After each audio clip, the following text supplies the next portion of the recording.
Phoenix Books presents Ivanhoe, written by Sir Walter Scott.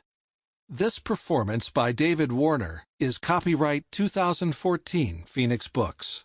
It has been digitally remastered from the original 1997 Dove Audio sound recording.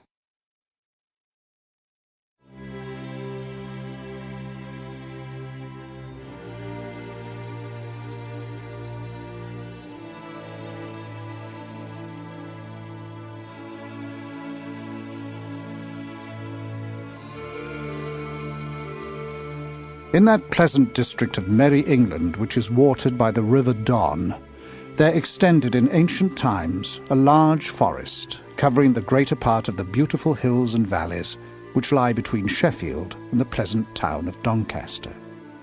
Here were fought many of the most desperate battles during the civil wars of the Roses, and here also flourished in ancient times those bands of gallant outlaws whose deeds have been rendered so popular in English song.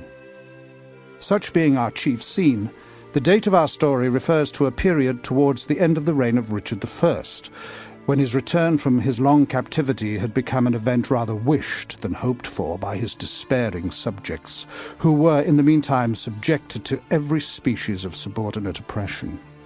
The nobles had now resumed their ancient license in its utmost extent, fortifying their castles, increasing the number of their dependents, reducing all around them to a state of vassalage, and striving by every means in their power to place themselves, each at the head of such forces as might enable him to make a figure in the national convulsions which appeared to be impending.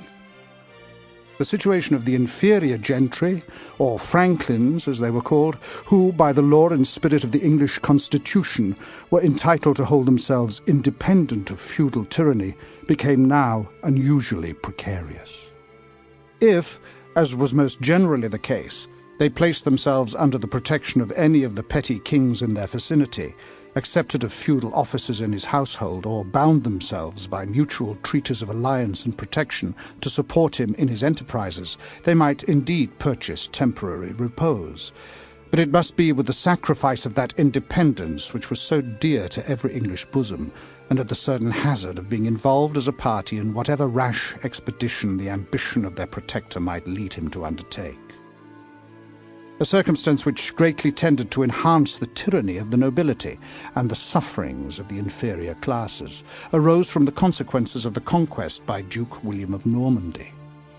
4 generations had not sufficed to blend the hostile blood of the Normans and Anglo-Saxons, or to unite, by common language and mutual interests, two hostile... Sample complete. Ready to continue?